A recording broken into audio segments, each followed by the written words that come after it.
Hello my fellow Nophica appreciators. I recently took a break from FF14 after getting burned out pretty badly by Savage in Ultimate Rating. Abyssus did a pretty rough number on me, so I haven't really played the game properly since October 2022. After not playing for like 3 months, a horrifying realization came upon my single remaining brain cell. I hadn't done any PvP since patch 6.2, meaning I hadn't progressed in the Series 2 Battle Pass at all. And if I don't do it to claim the rewards before 6.3, I'll lose out on the mount, minions, and frames, and I'll have to mog station my way to them at some point in time. So naturally, I did what I had to do, instead of grinding PvP to progress in the Battle Pass, deciding that 4 days before the release of 6.3 was a reasonable time to get from level 1 to 25. After all, how bad could it be? Let me preface this all by saying that I've never particularly liked the PvP in the game, and I know that a lot of people share this opinion. This isn't a hot take or anything. No one plays FF14 for PvP only.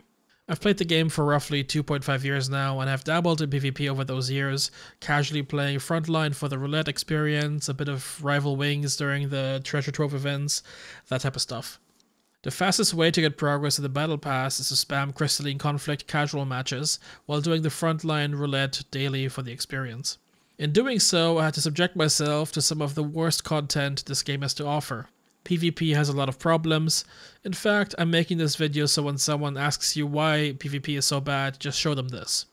My hopes were high that PvP would see some real improvements in patch 6.3, but since we basically got a fat load of nothing but some minor balance changes and a new map, I'll bitch about it instead.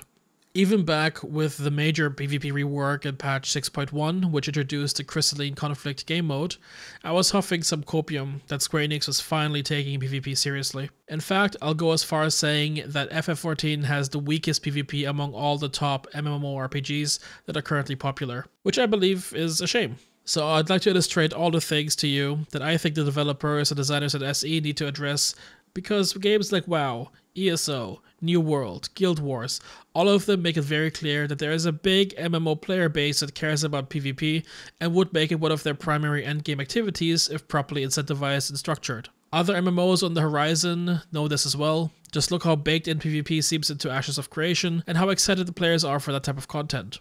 I want to look at the 3 major game modes that the game has to offer at the moment, as well as the established PvP systems, and then unload onto you, my dear viewer, all of my complaints. Let me start with my biggest fucking gripe in all of PvP. There is way too much fucking self-healing. Recuperate makes playing any job soul-crushingly frustrating. You can heal 60k HP in the span of 4 seconds, which is more than 100% of all of PvP jobs' health pools, except for Warrior and Gunbreaker. Then you can guard for another 5 seconds, making you practically invulnerable.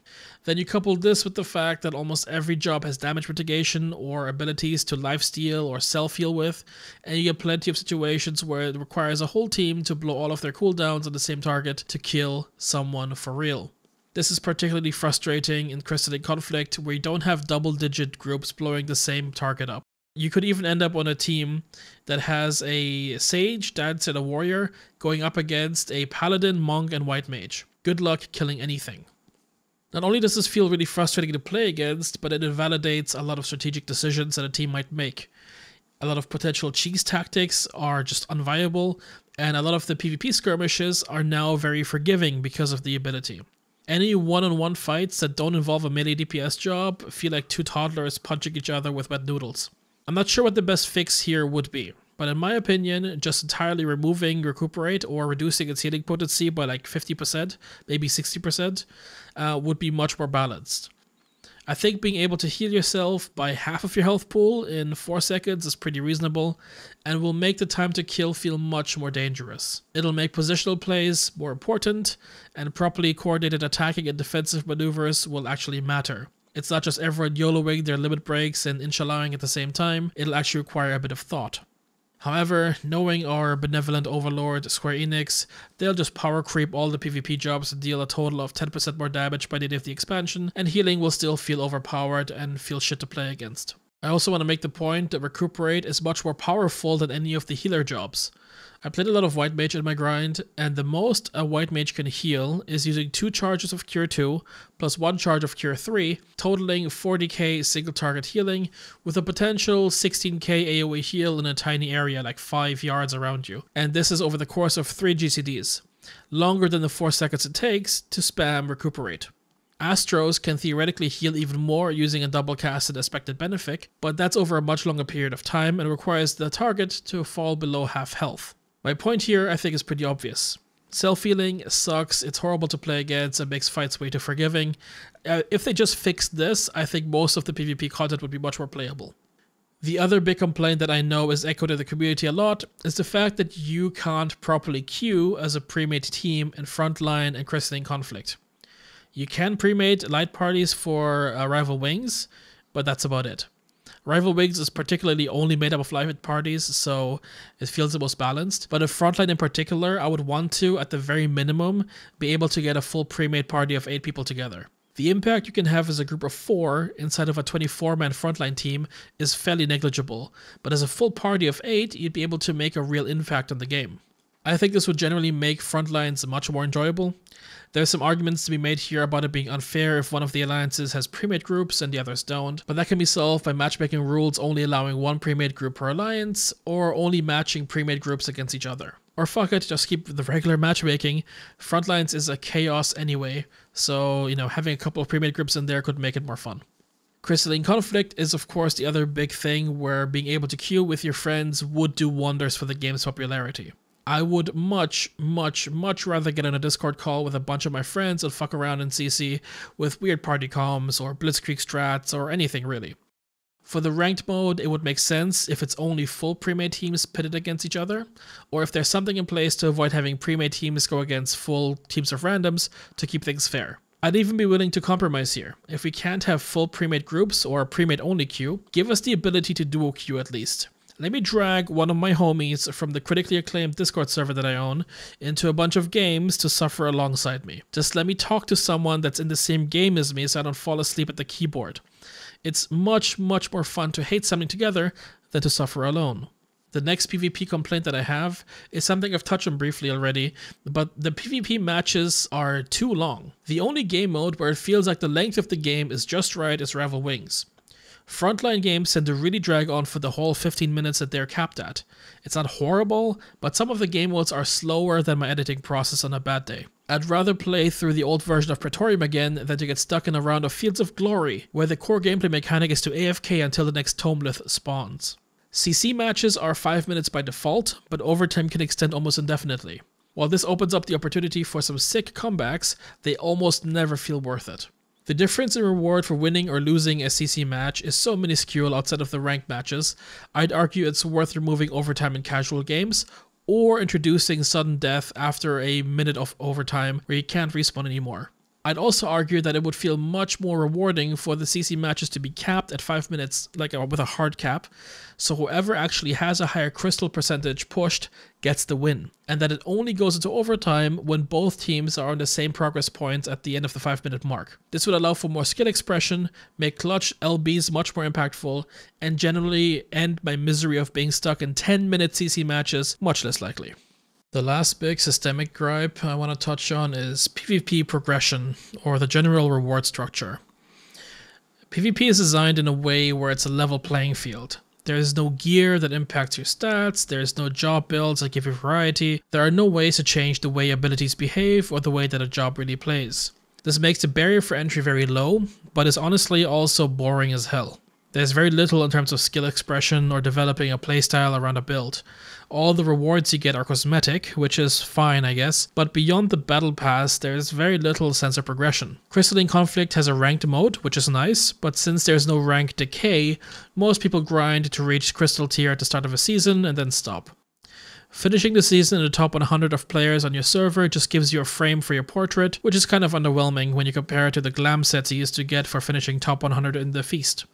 PvP lacks goals, it lacks things to fight for. The cool PvP mounts and titles are locked behind long-term achievement grinds. Battle Pass mounts can be farmed out in the span of a few days, just like what I did. So overall, you're lacking something to strive for. You lack the Grand Marshal style title from World of Warcraft, or you lack the Gladiator PvP gear sets or mounts that you get for achieving a specific rating. Right now you get a frame if you reach top 100 in Crystalline Conflict, and that's it. All of the other PvP rewards that are gated behind the wolf marks or the currencies are quite easily gotten. All of the wolf mark rewards like the mount, the equestrian roll, the minions, you can farm out in a couple of weeks just by spamming the frontline roulette every day. They're not special, they're not rare, they're not hard to achieve. So you have that and the battle pass rewards, and those are easy to get. And then you have the hard ones or the really grindy ones, which you can only get from achievements, which in some cases can take forever to get. Before I jump into my thoughts on the 3 game modes, I need to inform you that this video is sponsored by my Discord server. Do you think Twitter is cringe and Elon is sending it down the shitter? That's okay, you can drop your shit FF14 takes on my Discord server instead. We get everything. Unironic Fisher mains, burned out raiders, unironic quadruple legends, idiots that watch my videos. Come join us, we like to banter and have some good times. Now let's look at Crystalline Conflict, because I played over 120 games of this to finish my serious grind. In case you're wondering, it takes 108k serious XP to get from level 1 to 25. If you're playing Crystalline Conflict exclusively, that's at most 155 games, since a loss gives you 700 XP and a win is 900 XP. So if you're averaging a 50% win rate, like the real middle of the pack gamer that you are, you're looking at around 135 games. My current guess is that the average game of CC takes 6.5 minutes, since I found it rare that a game actually finished inside the 5 minutes time limit. Some games can go as far as 10 minutes, which I think is actually one of the problems with the game mode. Ignoring queue times, you're going to be spending around 14.5 to 15 hours just in Crystalline Conflict matches to reach level 25. It doesn't sound that bad, but to me, grinding this out over 2 days felt pretty bad. CC is the new kid on the block, and it brings some much needed innovation into the scene, but the excitement of it being new has long worn off now, and it's just another grind. Gameplay design wise, I don't have any major problems other than it being too one-dimensional. Similar to the main game mode from Overwatch, your objective is to move the crystal into the enemy base by staying in its proximity. Unfortunately, that's the only objective, and I think having a variation of Capture the Flag or King of the Hill could have worked here as well, especially given how the maps are designed. Ranked mode in particular is a pain. More often than not, you end up in uneven team compositions, and there's nothing like playing 3 DPS and 2 healers versus 1 tank and 4 DPS. I think the 5v5 format is good, as is the overall map design, but more often than not you have major composition differences. I don't know if this is a symptom of player job distribution, or if queue times would end up ridiculous if the game would enforce standard party comms, but at the very least I think it'd be reasonable to have both teams matched evenly. If one team has 5 DPS jobs, pit them against 5 other DPS players. If one team has a tank, healer and 3 DPS, don't put them against 5 DPS players. That's where you can really tell where the job difference is real. The maps are the most unique part of the system, with 3 of them having some sort of gimmick and one of them being just a vanilla base map. The gimmicks per map can be interesting, but don't offer much in terms of strategy, unlike Rival Wings. Taking damage from the tornado in Cloud 9 can kill you, but most people just pop Recuperate and are fine. Getting hit by the line AoEs on Volcanic Heart requires a special kind of dumb, because you have so much time to avoid them or can just pop guard. And hey, if you get hit by one of them because you were stunned or CC'd, you can always just spam Recuperate or 2. Same goes for the new map, Clockwork Castletown. Overall, I'd like to say that Crystalline Conflict has potential. Fixing the healing balance and letting his queue as a premade will explode this game in popularity, I feel. Introducing rank decay and some better rewards would make this worth playing on a regular basis. Moving on to Frontlines, where do I even begin? It's a mess. It's chaos. It's 72 people fucking wailing on each other with no rhyme or reason. Nothing you do as an individual feels impactful or important. Somehow, the alliance you end up on is made up of Sprouts on their first field trip, while the other 2 alliances are playing 5D checkers. On a good day, your alliance might pull ahead in the first 4 minutes and score, only to end up last by the end of the match. With the exception of the Borderland Ruins, all of the other game modes feel horrible to play. Seal Rock and Field of Glory are AFK simulators and tend to be decided entirely by whether your alliance decides to play for an objective or not. Onsal Haker ends up being 3 alliances playing chicken for the middle Uvu, and normally ends up with my alliance getting nuked by 4 caster limit breaks while the Uvu is being captured by whoever isn't getting blown the fuck up. I almost never have a good time in Frontlines. The 15-minute matches I spend in it for the roulette experience make me want to AFK. How do you expect 24 matchmade people to come up with anything resembling a strategy or a plan? You don't. Statistically speaking, you should be averaging a 33% win rate in this game mode, and hey, would you look at that, mine's even worse. Go ahead and call it a skill issue, I guess. I think having 8-man premades would 100% make this more fun and interesting. Maybe bring back deathmatch, because that was a game mode that they used to have in this, but I guess removed due to balance reasons. Frontlines, yikes. Last but not the least is Rival Wings, and I kept it for last because I have the fewest complaints about it. The structure of 6 light parties duking it out, and each party having its own resources to spend on the war machina is interesting. People commonly refer to this as the MOBA style game mode, but I think that only really applies due to the minions that push the lanes. I think Rival Wings is only held back by the lack of player education. The side that knows how to utilize the machina better is going to win 9 out of 10 times. Machina are a better equalizer than team comp, but this game mode can get very confusing very quickly for someone that hasn't spent the time reading up on how the machina work. Lots of players I know just spend the entire match running around engaging in pointless fights. My only input on this game mode would be to have the towers act like they do in a real MOBA. Have the towers on the map attack players within a certain range, and deal more damage with each subsequent attack. It would be interesting to have tanks actually tank something, and would place greater emphasis on pushing the lanes. The other drawback is that Rival Wings is fairly unpopular outside of the Moogle treasure trove events. Just like the other PvP modes, there's actually little incentive to play this game mode. So I think this game mode could also benefit from a ranked mode. Unlike Frontlines, it isn't as chaotic, it's relatively manageable, and your 4-man premade actually feels somewhat impactful. So it could absolutely benefit from a ranked mode that maybe has a more forgiving point or scoring system than the one in Crystalline Conflict, but would still enable a sense of progression. And there you have it. Now you know all about FF14's PvP problems, all the things that I fucking hate about this this category of endgame content. I think it has potential. I absolutely do, but the current execution just is very much lacking, and it's clear that it's not a key focus area of the Square Enix development team at the moment. But I think it could be. I think it should be. It would be fun to have PvP as a viable form of endgame content beyond raiding and, you know, ERPing and Limsa.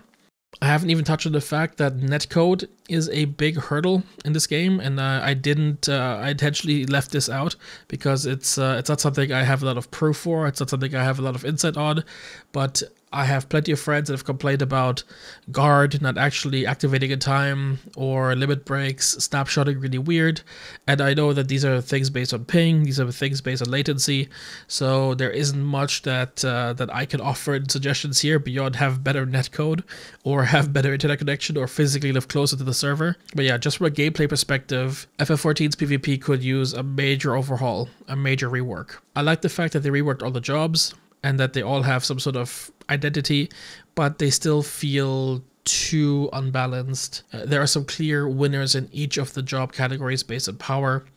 Some of the melee DPS jobs feel unkillable and just unfun to play against, but very much fun to play by yourself. So yeah, that's all I have to rant about today. If you made it this far, thank you so much for listening. I might actually make some videos this year. We'll see. We'll see if I don't burn out again or not. But yeah, see you guys around. Peace.